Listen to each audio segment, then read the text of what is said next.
Assalamualaikum warahmatullahi wabarakatuh.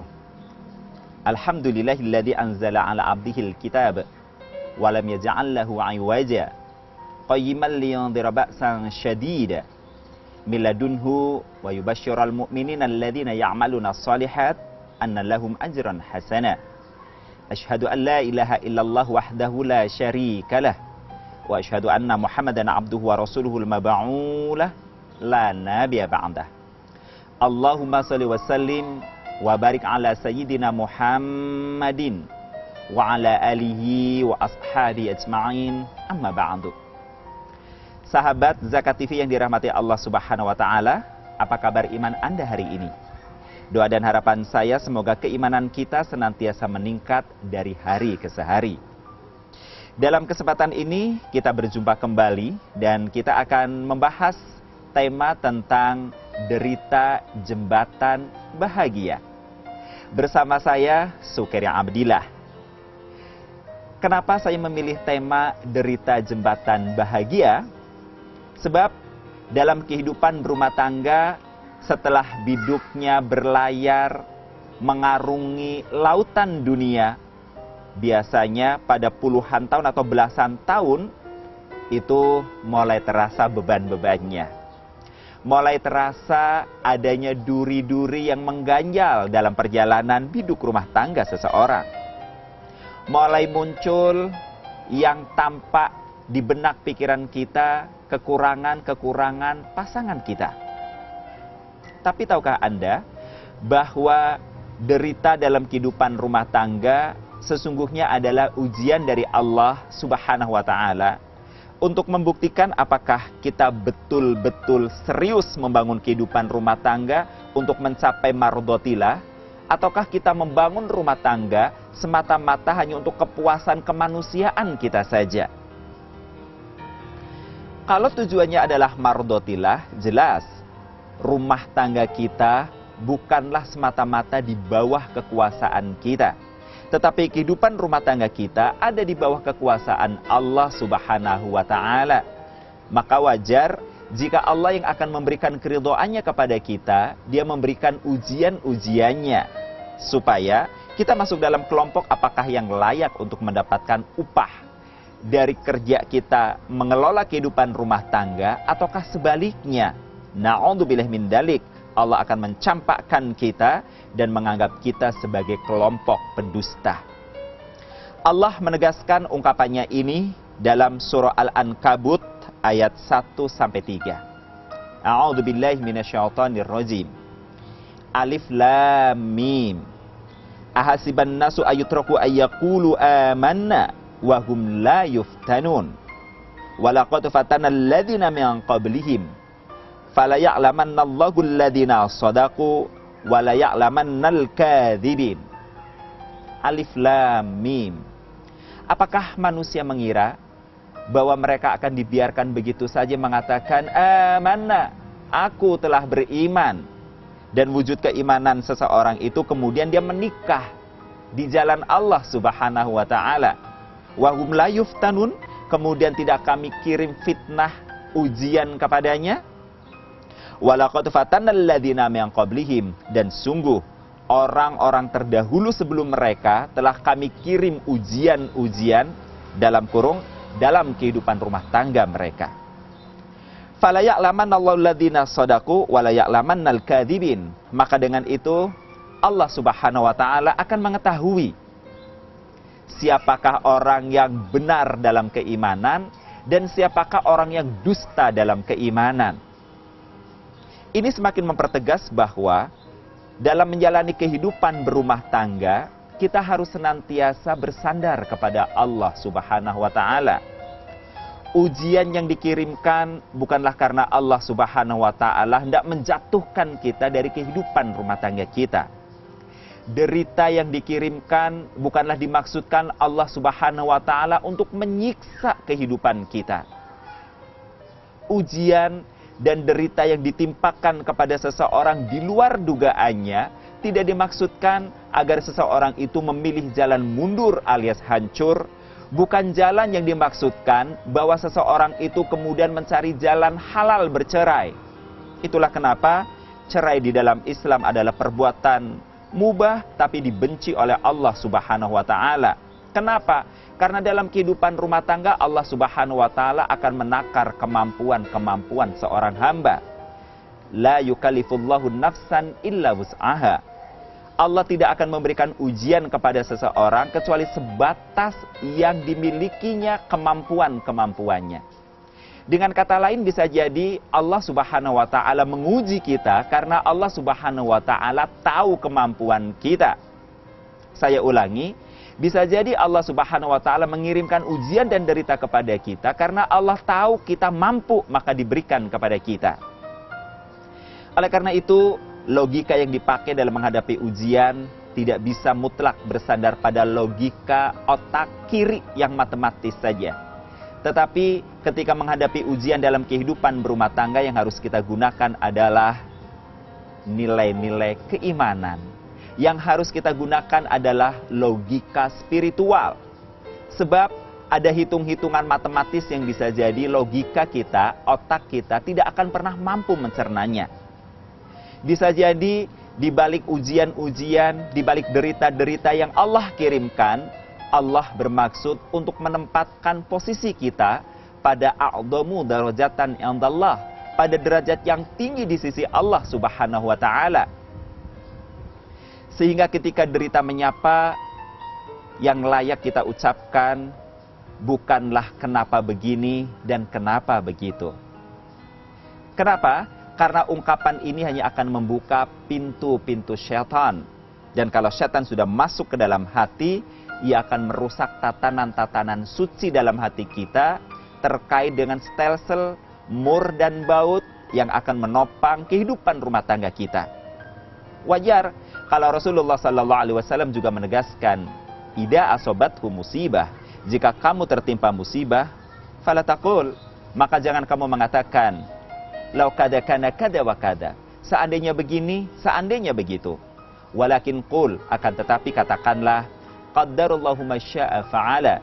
Ini adalah kehendak Allah dan Allah pasti akan melaksanakan apa yang dikehendakinya. Oleh karena itu pula, ketika kita merasakan bahwa rangkaian waktu sepanjang kita menjalankan roda kehidupan berumah tangga kita, yang kita temui adalah derita demi derita, di samping kita harus berani mengatakan bahwa Allah tahu saya mampu, maka Allah memberikan ujian dan derita ini kepada saya, maka sikap mental yang harus kita bangun berikutnya adalah bagaimana bersahabat dengan derita. Seperti apakah cara bersahabat dengan derita? Kita akan lanjutkan setelah pesan-pesan yang berikut.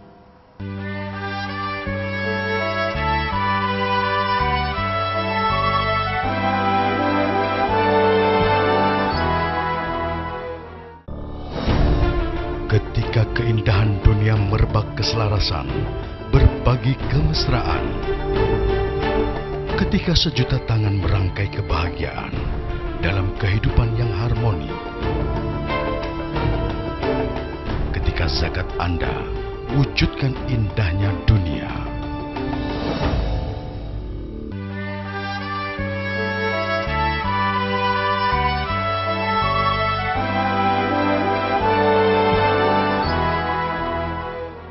Terima kasih Anda masih bersama dengan Zakat TV. Kita sedang memperbincangkan tema tentang derita jembatan bahagia. Sangat unik memang tema ini sengaja diambil karena kita harus bisa menyikapi atau memandang dengan sisi yang positif bagaimana sebuah derita dikirimkan kepada seorang hamba dalam kehidupan rumah tangga. Di depan tadi sudah saya sampaikan bahwa Allah tahu kita mampu, maka kita diberikan ujian. Bahwa Allah Subhanahu wa taala sebagai pemilik tunggal kehidupan rumah tangga kita, maka dialah yang akan mengirimkan ujian-ujian. Karena ia ingin tahu siapakah yang profesional dalam bekerja mengelola kehidupan rumah tangganya dan siapakah yang main-main, yang dalam bahasa Allah al-kadzib, dianggap sebagai pendusta. Na'udzubillah min dzalik. Lantas bagaimana pula sikap mental yang harus kita bangun ketika derita itu betul-betul ternyata sangat mengakrabi kita?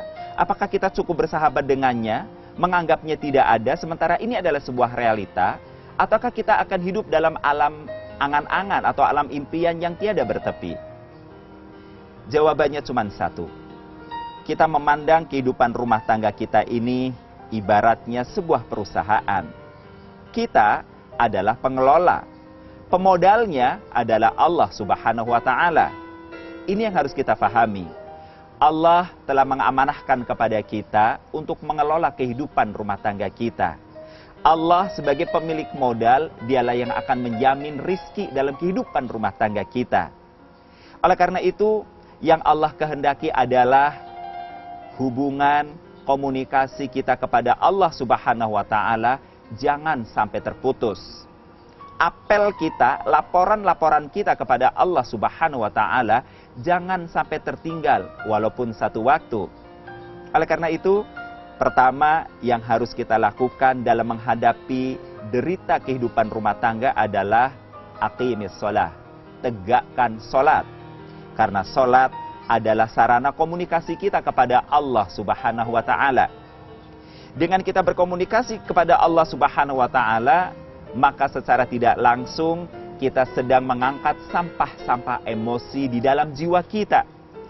Terutama pada saat kita mengatakan Allahu Akbar, Allah Maha Besar.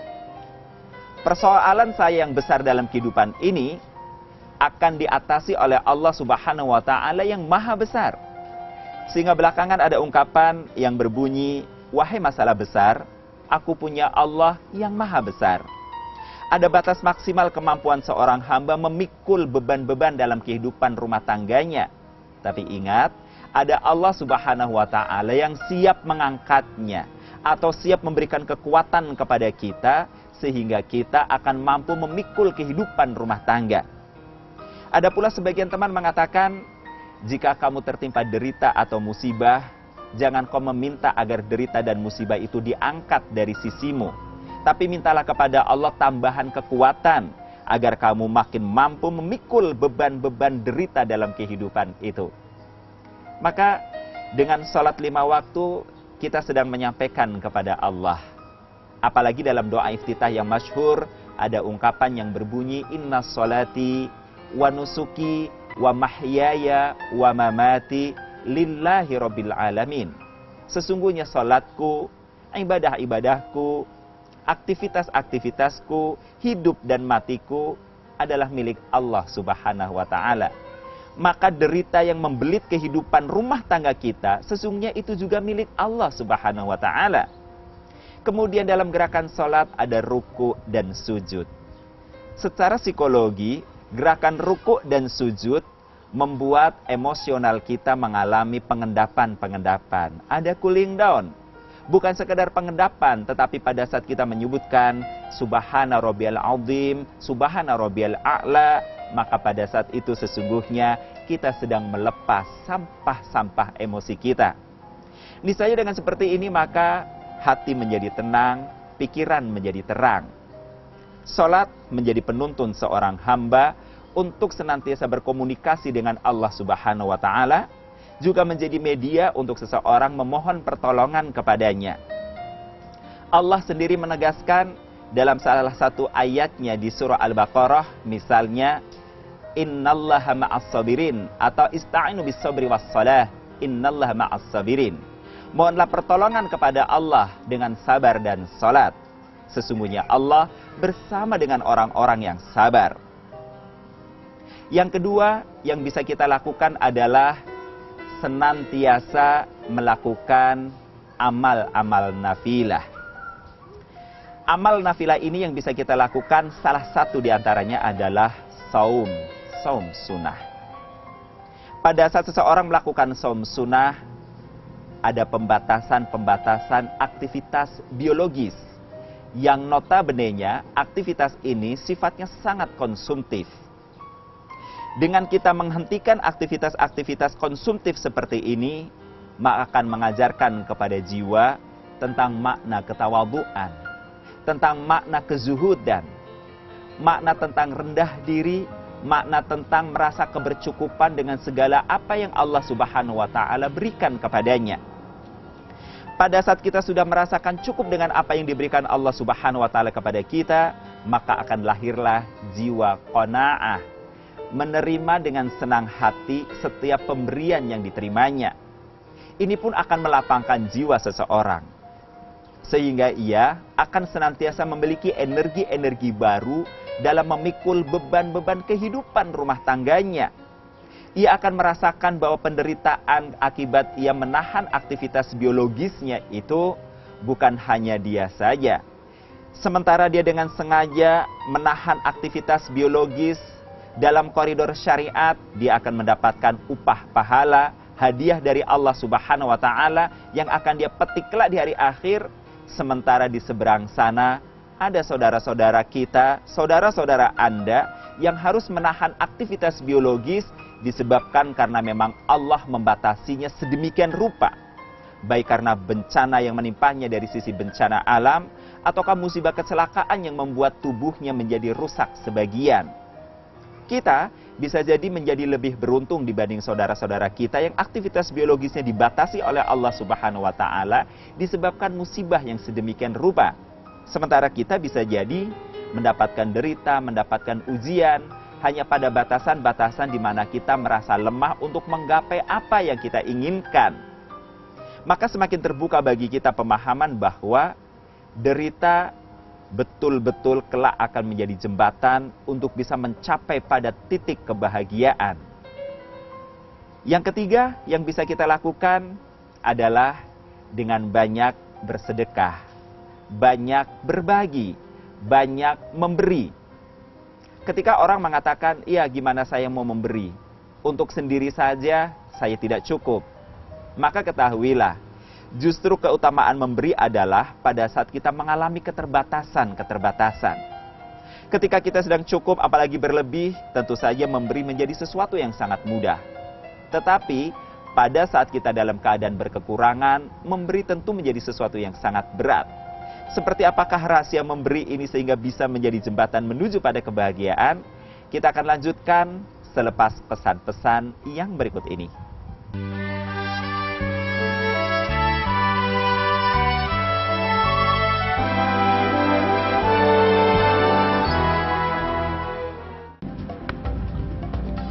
Semangat kemenangan harus berasal dari sportivitas yang datang dari hati. Saya Bambang Pamungkas, saya zakat di Dompet Duafa. Keluarga adalah sumber inspirasi saya. Kehangatannya datang dari hati. Saya Inneke Koesherawati, saya zakat di Dompet Duafa. Berbagi memudahkan rezeki, karena datang dari hati. Saya Ipo Santosa, zakat di Dompet Duafa. Dompet Duafa.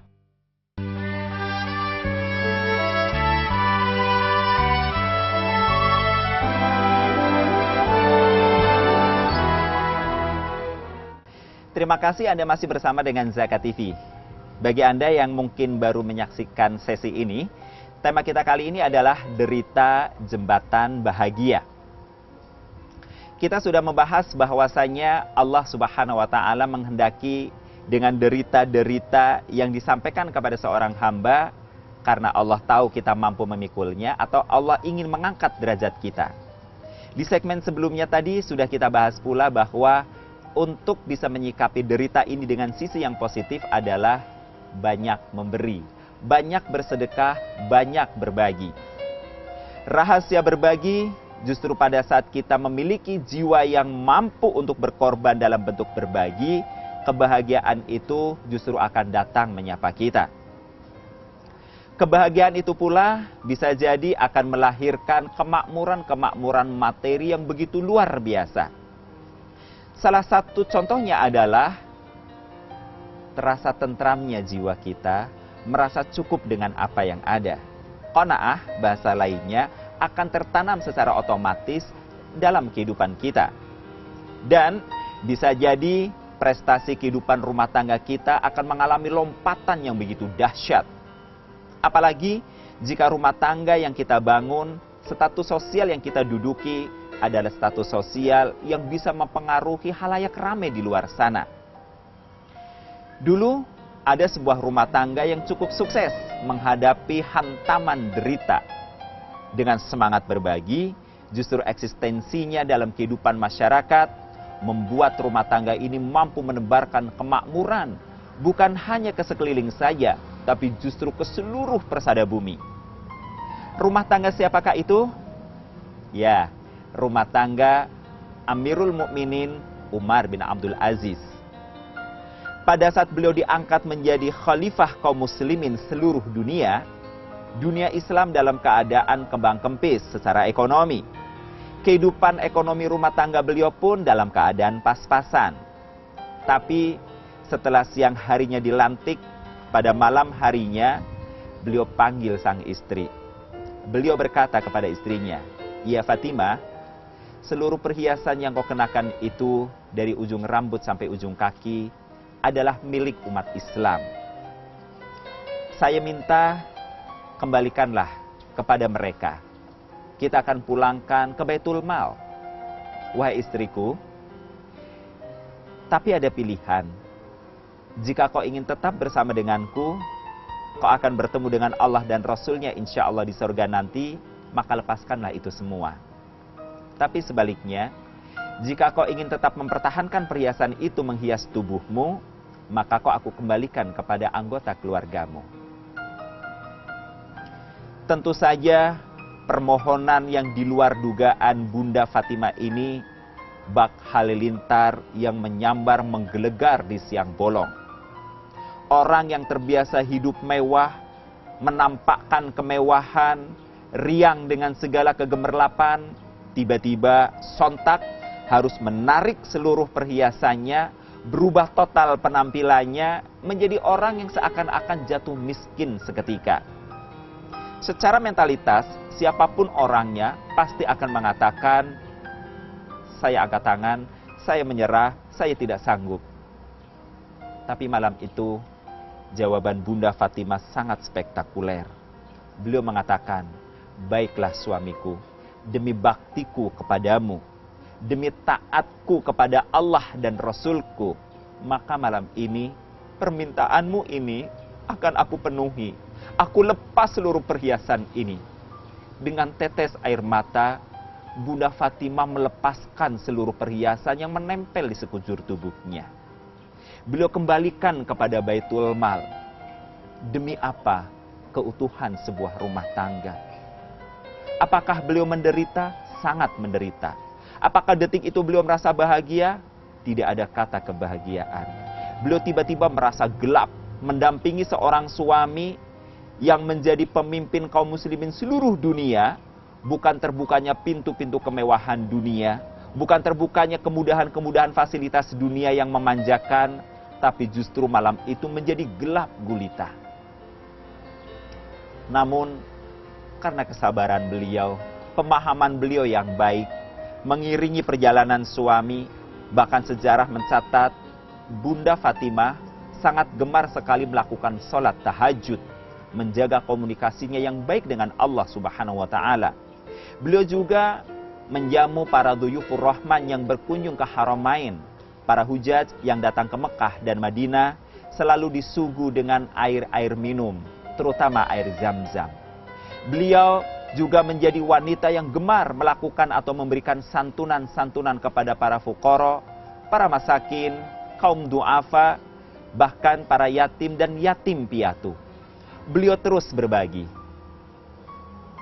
Sahabat Zakat TV yang dirahmati Allah Subhanahu wa Ta'ala, maka sejarah mencatat dengan tinta emas semangat berbagi yang sedemikian rupa dilakukan oleh Bunda Fatimah, membackup, mendampingi tugas-tugas suami yang saat itu sedang melakukan pembangunan besar-besaran untuk kemakmuran dunia Islam, ternyata membuahkan hasil yang spektakuler. Kepemimpinan Umar bin Abdul Aziz terhadap dunia Islam yang hanya berumur 22 bulan itu saja telah menciptakan kemakmuran yang sangat luar biasa. Negara-negara Islam tidak ada lagi kantong-kantong mustahik. Seluruh kaum muslimin hidup makmur. Sementara rumah tangga beliau dalam keadaan yang tetap merasa berkecukupan. Tidak ada kekurangan walaupun satu butir nasi di rumahnya. Tidak ada perasaan kekurangan walaupun pagar rumahnya harus direnovasi sendiri oleh tangan Amirul Mukminin Umar bin Abdul Aziz beserta dengan Fatimah sebagai mandor yang mengepalainya. Bahkan harta Baitul Mal yang bersumber dari zakat, infak, sedekah kaum muslimin itu sebagiannya dihibahkan ke negeri Samarkand yang notabene-nya negara itu adalah negara Nasrani. Bertolak dari rumah tangga, bertolak dari ketabahan, menerima ujian dan derita-derita. Ia telah menjelma menjadi sebuah jembatan emas, membangun mercusuar kebahagiaan. Rumah tangga itu bukan bahagia secara internal dan lokal saja, tetapi kebahagiaan itu justru terpancarkan, terbagikan, dan dinikmati oleh seluruh rumah tangga Islam di seluruh dunia. Derita tidak selalu identik dengan keburukan. Derita tidak selalu identik dengan pemaknaan negatif, penghinaan dari Tuhan. Tetapi derita bisa jadi Allah kirimkan adalah semata-mata karena bagian dari wujud kasih sayang Khaliq kepada makhluk. Kasih sayang Allah kepada seorang hamba. A'udzubillahi minasyaitonirrajim. Bismillahirrahmanirrahim. Alhamdulillahirabbil alamin. Allahumma sholli ala sayyidina Muhammadin wa ala alihi wa ashabi ajma'in. Allahumma inna nas'aluka ilman nafi'a wa rizqan wasi'a wa syifaan min kulli da'in wa saqamin bi rahmatika ya arhamar rahimin. Ya Allah, kami mohon kepadamu, karuniakanlah kepada kami ilmu yang bermanfaat, rizki yang luas, kesehatan dan kesembuhan dari segala sakit dan penyakit. Dengan rahmat-Mu ya Allah, kasih sayangilah kami. Amin ya rabbal alamin. Jazakumullah khairan katsiran atas kebersamaannya. Ila liqa fi amanillah. Bila taufiq wal hidayah. Wassalamualaikum warahmatullahi wabarakatuh.